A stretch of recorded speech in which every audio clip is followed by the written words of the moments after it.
നമസ്കാരം എല്ലാവർക്കും മറ്റൊരു പുതിയൊരു വീഡിയോയിലേക്ക് ഒരിക്കൽ കൂടി സ്വാഗതം. ഇന്നത്തെ വീഡിയോയിലൂടെ നമ്മൾ നോക്കാനായിട്ട് പോകുന്നത് നിങ്ങളുടെ ഐഫോൺ ഓപ്പൺ ചെയ്യാതെ തന്നെ അതിനുള്ളിലുള്ള ഭാഗങ്ങൾ ഒറിജിനലാണോ അതോ ചേഞ്ച് ചെയ്തതാണോ എന്നൊക്കെ അറിയാൻ സാധിക്കുന്ന ഒരു മെത്തേഡാണ് ഇന്നത്തെ വീഡിയോയിലൂടെ നമ്മൾ നോക്കാനായിട്ട് പോകുന്നത്. ഇത് നിങ്ങളൊരു ഐഫോൺ റിപ്പയർ ഷോപ്പിലേക്ക് കൊടുക്കുന്നതിന് മുമ്പും ശേഷവും നിങ്ങൾക്കിത് ചെക്ക് ചെയ്യാം. അതുപോലെ തന്നെ നിങ്ങളൊരു ഐഫോൺ സെക്കൻഡ് ഹാൻഡ് ഒക്കെ എടുക്കുകയാണെങ്കിൽ നിങ്ങൾക്ക് വളരെയധികം ഉപകാരപ്പെടും. ചിലർ ബാറ്ററിയൊക്കെ മാറ്റിയിട്ടുണ്ടാകും, എന്നാൽ നമ്മളോട് നല്ല ബാറ്ററിയാണിത്, ഒറിജിനൽ ബാറ്ററി ആണെന്നൊക്കെ പറഞ്ഞ് നമ്മളെ വെറുതെ പറ്റിക്കാൻ നോക്കും. അതുപോലെ തന്നെ ടച്ച് ഐ ഡി, ക്യാമറ എല്ലാം നമ്മൾ ഫാക്ടറിയിൽ നിന്ന് ഒരു ഫോൺ പുറത്തിറങ്ങുമ്പോൾ അതിനുള്ള സീരിയൽ നമ്പറൊക്കെ നമുക്ക് ഈ ആപ്ലിക്കേഷൻ ഉപയോഗിച്ച് കാണാൻ സാധിക്കുന്നതാണ്. അപ്പോൾ ആ സാധനം മാറ്റിയിട്ടുണ്ടെങ്കിൽ നമുക്ക് തീർച്ചയായും ഇതിൽ അറിയാൻ സാധിക്കും. അതുപോലെ തന്നെ ഇത് റീഫർബിഷ്ഡ് ആണോ അങ്ങനെയുള്ള കാര്യങ്ങളൊക്കെ നമുക്ക് ഈ ആപ്ലിക്കേഷൻ ഉപയോഗിച്ച് നോക്കാവുന്നതാണ്. അപ്പോൾ നിങ്ങളൊരു സെക്കൻഡ് ഹാൻഡ് ഒക്കെ ഫോൺ എടുക്കുകയാണെങ്കിൽ നിങ്ങൾ ഈ ആപ്ലിക്കേഷൻ യൂസ് ചെയ്യുക. നിങ്ങളുടെ കയ്യിൽ സിസ്റ്റം ഇല്ലയെന്നുണ്ടെങ്കിൽ ഇതുപോലെ ഏതെങ്കിലും നിങ്ങളുടെ അടുത്തുള്ള മൊബൈൽ ഷോപ്പിൽ ഏതെങ്കിലും പോയി ചെക്ക് ചെയ്യാവുന്നതാണ്. അപ്പോൾ ഇനി എങ്ങനെയാണ് ഇത് ചെക്ക് ചെയ്യുന്നത് നോക്കാം. അപ്പോൾ നമുക്ക് സമയം കളയാതെ തന്നെ വീഡിയോയിലോട്ട് കടന്നേക്കാം. ഉണ്ടാവില്ല.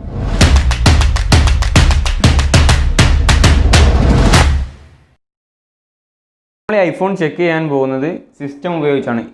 3U ടൂൾസ് എന്ന് പറയുന്ന ആപ്ലിക്കേഷൻ ഉപയോഗിച്ചാണ് നമ്മൾ ഇത് ചെക്ക് ചെയ്യാൻ പോകുന്നത്. അതിനായി നമുക്ക് സിസ്റ്റം ആവശ്യമാണ്. സിസ്റ്റത്തിലാണ് ഈ ആപ്ലിക്കേഷൻ ഉള്ളത്. അപ്പോൾ എൻ്റെ കയ്യിലുള്ളത് ഇപ്പോൾ ഐഫോൺ 7 Plus ആണ്.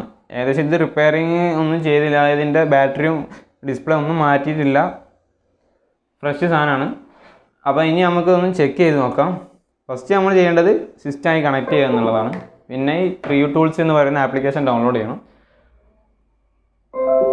ഇത്തരത്തിലുള്ളൊരു ഇൻ്റർഫേസ് ആണ് ഇപ്പോൾ നമുക്ക് കാണാൻ സാധിക്കുന്നത്.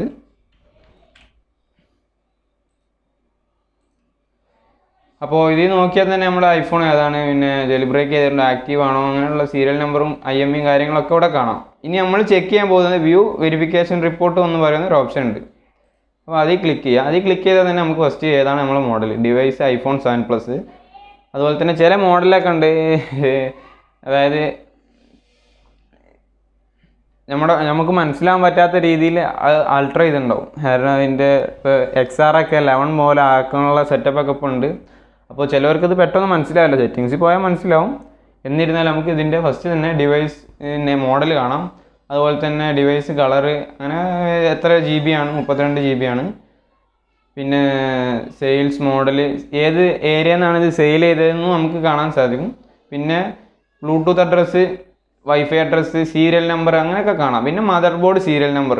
ഇനി ഈ ഫോണിൻ്റെ സ്കോർ എത്രയാണെന്ന് നോക്കാം. 98 ഇതിൻ്റെ സ്കോർ. കാരണം ഇതിൻ്റെ ഒന്നും ചേഞ്ച് ചെയ്തില്ല. ഇവിടെ നോക്കിയാൽ കാണാൻ ഫുള്ള് നോർമലാണ്. അപ്പോൾ നമ്മൾ ഈ ബാറ്ററി സീരിയൽ നമ്പർ ഉണ്ട് ഇതിൻ്റെ അതായത് ഇത് കമ്പനി ഇറക്കുമ്പോൾ തന്നെയുള്ള സീരിയൽ നമ്പറാണ്. ആ സീരിയൽ നമ്പറും പിന്നെ ഇപ്പോഴുള്ള സീരിയൽ നമ്പറും ഈ വാല്യൂ നോക്കുമ്പോൾ സെയിം ആണ്. കാരണം ഇതൊന്നും ചേഞ്ച് ചെയ്തിട്ടില്ല, അതുകൊണ്ടാണ്. നേരെ മറിച്ച് ഇത് ചേഞ്ച് ചെയ്താണെങ്കിൽ ഇവിടെ നമുക്ക് ഈ നോർമലൊന്നും കാണാൻ സാധിക്കില്ല. പിന്നെ ഫ്രണ്ട് ക്യാമറ ചേഞ്ച് ചെയ്തിട്ടില്ല, ബാക്ക് ക്യാമറ ചെയ്തിട്ടില്ല. പിന്നെ ടച്ച് ID, സീരിയൽ നമ്പർ ഒക്കെ സെയിം ആണ്, അതൊന്നും മാറ്റിയില്ല. പിന്നെ സ്ക്രീൻ സീരിയൽ നമ്പർ നമുക്ക് ഇവിടെ കാണാം. അപ്പോൾ ഇതിൻ്റെ സ്കോർ 98 ആണ്. ഇനി ഞാൻ മറ്റൊരു സെറ്റ് കാണിച്ചു തരാം. ഇന്നലെ ചെക്ക് ചെയ്താണ്, ഒരു ഐഫോൺ 7 Plus തന്നെയാണ്, നമ്മളെ കൂട്ടുകാരൻ്റെ ആണ്. അപ്പോൾ ഇതിൻ്റെ സ്കോർ എത്രയാണെന്ന് വെച്ചാൽ 67 ആണ് ഇതിൻ്റെ സ്കോർ. കാരണം ഇതിൻ്റെ പ്രശ്നം എന്താ വെച്ചാൽ ബാറ്ററിയും കാര്യങ്ങളും ഒക്കെ പക്കയാണ്.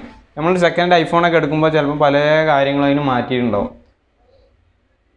ഇവിടെ നോക്കിയാൽ കാണാം ടച്ച് ID, സീരിയൽ നമ്പർ നമുക്ക് നോക്കിയാൽ കാണാം. ഇതിൻ്റെ ടച്ച് ID വർക്കിംഗ് അല്ല, അതുകൊണ്ട് തന്നെയാണ് അതിൻ്റെ സ്കോർ നമുക്ക് 67 കാണാം. ബാക്കിയൊക്കെ ഓക്കെയാണ്, 128 GB ആണത്. ഞാൻ ഇപ്പോൾ ചെക്ക് ചെയ്ത് 32 GB ആണ്. ബാക്കിയുള്ള wifi address, serial number, battery serial number ഒക്കെ പക്കയാണ്. ഇതിൻ്റെ ബാറ്ററി ഹെൽത്തും കുറച്ച് കുറവാണ്. ബാറ്ററി ഏകദേശം ചേഞ്ച് ചെയ്യാനായിട്ടുണ്ട്, സർവീസ് ആവാനായിട്ടുണ്ട്, 70% ആയിട്ടുണ്ട്. അപ്പോൾ നിങ്ങളൊരു ഐഫോൺ സെക്കൻഡൊക്കെ എടുക്കുകയാണെന്നുണ്ടെങ്കിൽ ഇങ്ങനെ നിങ്ങൾക്ക് ചെക്ക് ചെയ്യാം. ചെക്ക് ചെയ്ത് നിങ്ങൾക്ക് ഇതുപോലെ നല്ല സ്കോറുള്ള ഫോൺ നമുക്ക് എടുക്കാം. നിങ്ങളൊരു ഐഫോണൊക്കെ സെക്കൻഡൊക്കെ എടുക്കാൻ നോക്കുകയാണെങ്കിൽ, അതുപോലെ തന്നെ നിങ്ങളിതിപ്പോൾ റിപ്പയർ ചെയ്യാൻ ഏതെങ്കിലും ഷോപ്പിലേക്ക് കൊടുക്കുകയാണെന്നുണ്ടെങ്കിൽ നമുക്ക് ആദ്യം ഇത് ചെക്ക് ചെയ്യുക. ശേഷം ഇത് സേവ് ചെയ്യാനുള്ള ഓപ്ഷൻ ഉണ്ട്. സേവ് ചെയ്തതിന് ശേഷം നിങ്ങൾ ഫോൺ തിരിച്ച് കിട്ടിയതിന് ശേഷം നിങ്ങൾക്ക് ചെക്ക് ചെയ്യാൻ സാധിക്കുന്നതാണ്. അതുപോലെ തന്നെ സെക്കൻഡ് ഹാൻഡൊക്കെ എടുക്കുമ്പോൾ വളരെയധികം ശ്രദ്ധിക്കേണ്ടതാണ്. ചിലപ്പോൾ നമുക്ക് ചെറിയ പ്രൈസിലൊക്കെ കിട്ടും, പക്ഷേ ഡിസ്പ്ലേ ചേഞ്ച് ചെയ്ത സാധനങ്ങളൊക്കെ ആവും. ഡിസ്പ്ലേ ചേഞ്ച് ചെയ്ത സാധനങ്ങളൊക്കെ എന്ന് വെച്ചാൽ ആകെ ഐഫോണിൻ്റെ ഡിസ്പ്ലേൻ്റെ റേറ്റ് നമുക്ക് അത്യാവശ്യം കൂടുതലാണ്. മറ്റുള്ള ഫോണിനെ അപേക്ഷിച്ച് നോക്കുമ്പോൾ സാംസങ്ങിനും ഐഫോണിനൊക്കെ അത്യാവശ്യം ഡിസ്പ്ലേക്ക് റേറ്റ് കൂടുതലാണ്. അപ്പോൾ ഡിസ്പ്ലേ ചേഞ്ച് ചെയ്ത സാധനമൊക്കെ ആണെന്ന് പറയുമ്പോൾ നമുക്ക് അത്രയും നഷ്ടമാണ്, നമ്മളൊരു ഐഫോൺ അത്രയും വില കൊടുത്തിരിക്കുക. അപ്പോൾ അതൊക്കെ ചെക്ക് ചെയ്തതിന് ശേഷം മാത്രമേ നമ്മളൊരു സെക്കൻഡ് ഹാൻഡ് ഐഫോണൊക്കെ എടുക്കുക. മറ്റൊരു വീഡിയോയിൽ കാണുന്നവരെ സൈനിങ് ഔട്ട്. ഞാൻ മർസൂഖ് അജ്സൽ.